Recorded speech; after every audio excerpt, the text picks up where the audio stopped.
I'm Tom Baker, this is Chasing Cars, and this is a review of the Citroen C5 Aircross.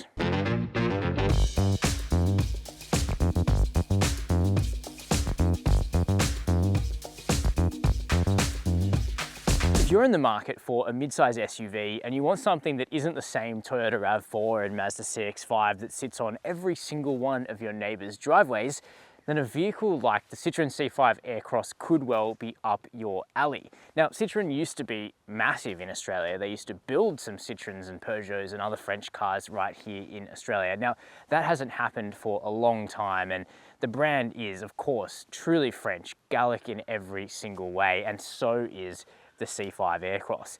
It runs on the same EMP2 platform as slightly more popular SUVs like the Peugeot 3008. In fact, the C5 Aircross is very closely related to the 3008 under the skin, right down to the front-wheel drive only packaging and the 1.6 litre turbo petrol engine, which is the sole choice here in Australia. But really, the C5 Aircross doesn't look anything like the 3008.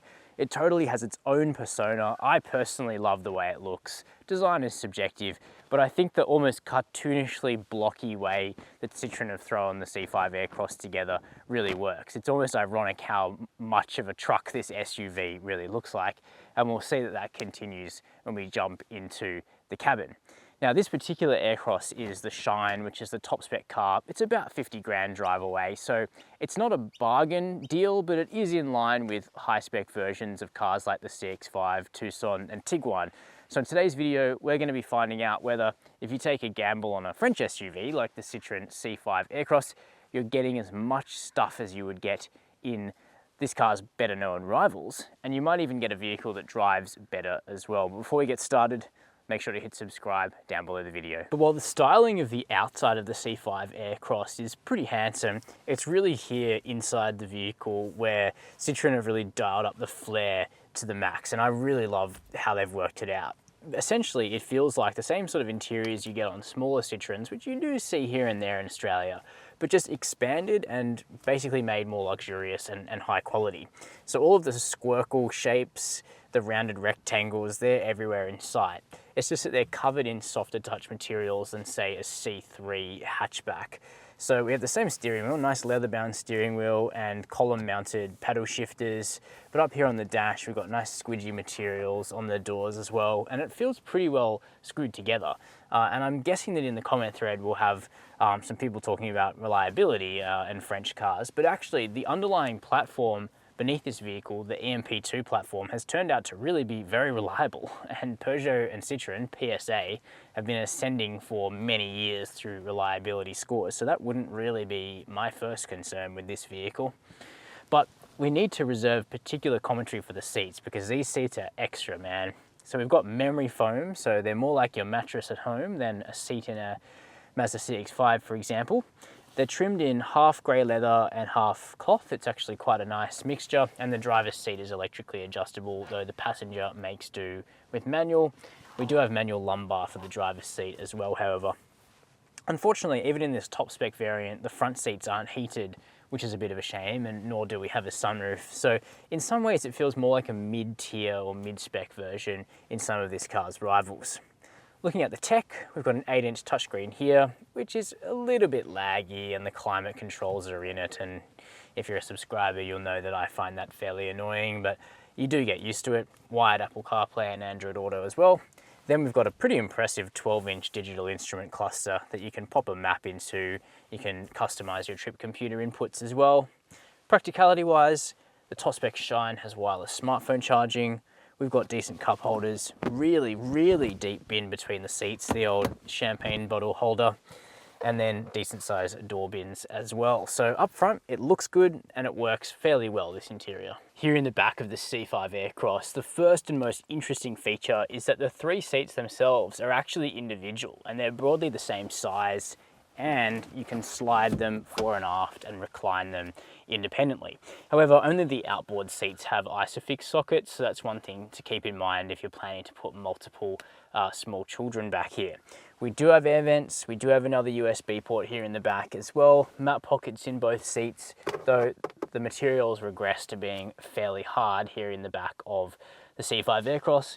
And of course, because we have this independent middle seat here, we don't have kind of a true armrest that would come down and help alleviate some of those soreness on longer drives. But the seat base actually supports your legs well. And for myself at 6 foot, I've got great headroom, decent leg room, and okay toe room as well. Around here at the back of the C5 Aircross, I'm a big fan of the styling. Again, it's subjective, but the blocky lights, the squircles integrated in virtually every design element of the car, it's almost like a meme. I think it's great. Also a big fan of this sort of sea blue color, looks really good. And we also get a power tailgate, so if you have your hands full, that's always a nice feature to have. It opens up fairly promptly and without beeping, take note, Toyota RAV4, and gives you 580 litres of space, which is a decent amount of boot space in this segment. As you can see, fitting the 3 chasing cars suitcases in is really no problem. We have this sturdy cargo cover, which kind of partially gets out of your way. We've got a couple little cubby spaces. We've got a 12-volt socket, and beneath this boot floor, we have a space saver spare as well. So you can do a bit of country touring in this vehicle. Also worth noting, the powered tailgate does have a kick to open functionality to it as well. Closes down nice and promptly. So let's talk about running costs before we take the C5 Aircross out onto the road. So what's it going to cost you to run a Citroen C5 Aircross? Well, this is where there's a bit of a pinch, because this vehicle is more expensive to service than some of its rivals, particularly bargain basement vehicles to maintain like the Toyota RAV4. You need to service the C5 Aircross every 12 months or 20,000 kilometers. So distance wise, it's actually really good for high milers, this car. But the warranty on the car at 5 years with unlimited kilometers is broadly competitive with this vehicle's rivals. And fuel consumption isn't too bad. It does depend how you drive it. That's always the case for relatively small turbo petrol engines. But in combined driving, we've managed to get around 8.5 or 9 litres per 100 Ks in this car, which isn't too bad. So what's the Citroen C5 Aircross like to drive? Particularly, I guess, in comparison to the sorts of midsize SUVs that really dominate the market here in Australia. Vehicles like the Toyota RAV4, the Hyundai Tucson, the Mazda CX-5, SUVs that are designed to be liked by everyone, and that's kind of why their sales figures are so high. The C5 Aircross is not supposed to be liked by everyone. Like a lot of French cars, it's an acquired taste. It's got a lot more character than a Mazda CX-5, but as a result, it's going to polarize more. There's going to be people that love this style of family motoring and those for whom it really doesn't do anything. And I think that's been the case with French cars in Australia for, decades. The thing that you know when you go into a C5 Aircross ownership experience is that it's going to cost you more to buy up front. It's going to cost you more to run because the service pricing doesn't benefit from the kinds of economies of scale that Toyota can serve out with a RAV4 hybrid. But the driving experience is going to be unique. The car looks unique. You don't see them everywhere on the road. And as we've already discussed, the interiors are pretty nice and pretty comfortable, particularly on these memory foam seats that you get on the top shelf C5 Aircross here in Australia.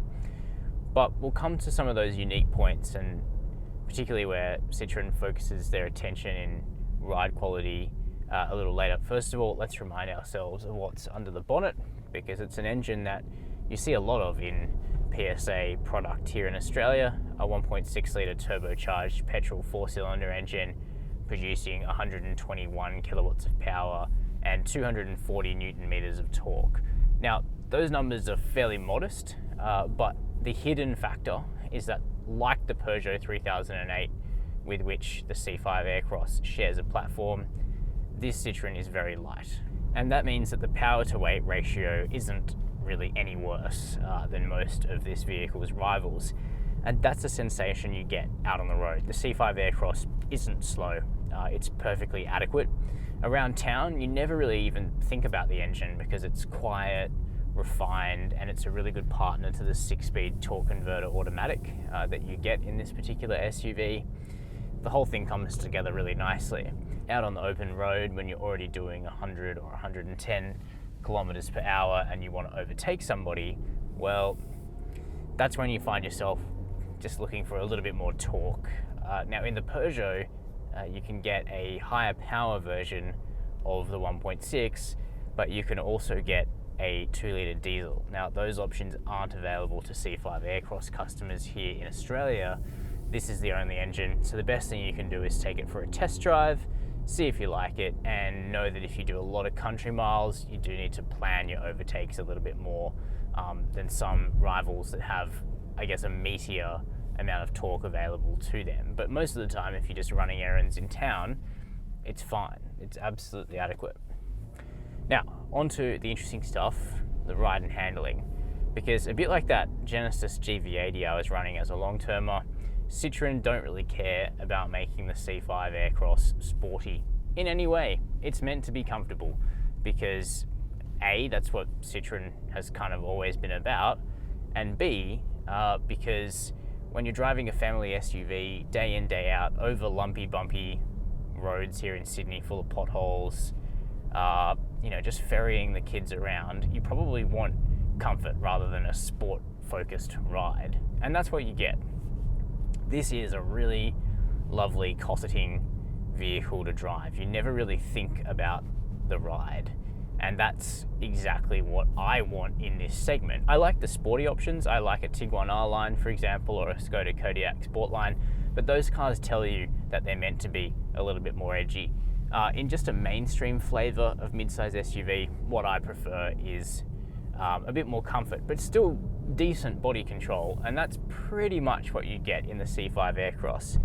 Now, the way they get there is not a traditional Citroen hydropneumatic suspension system. Unfortunately, Citroen don't do that at the moment. They stopped doing it 10 years ago. They went completely conventional on the suspensions for a while, and it was pretty hard to discern a Citroen from a Peugeot in that sense.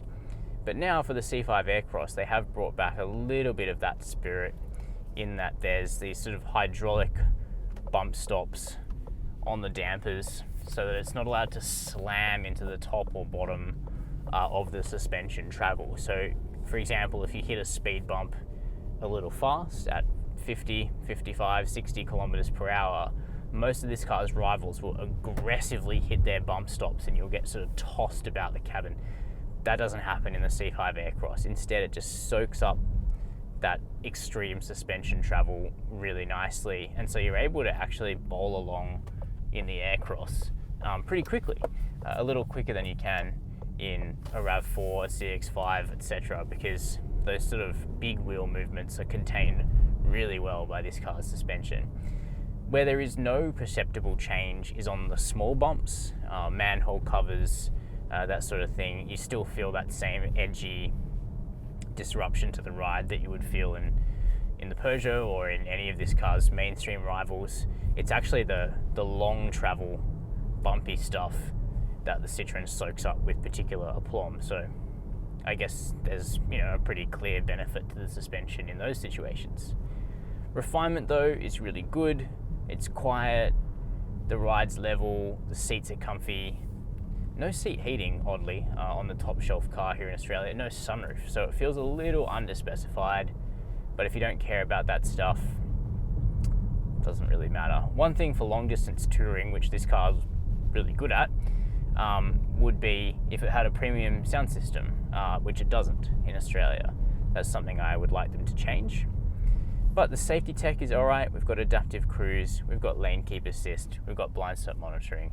It's relatively complete. So those are my opinions on the Citroen C5 Aircross. This isn't an SUV you see heaps of out on the road here in Australia, and in some ways that's a shame because it's actually really quite well suited for our roads and well suited to the sorts of things you do with a car like this every day, which is basically traipse around the suburbs where you want a more comfortable suspension, and that's what this vehicle has.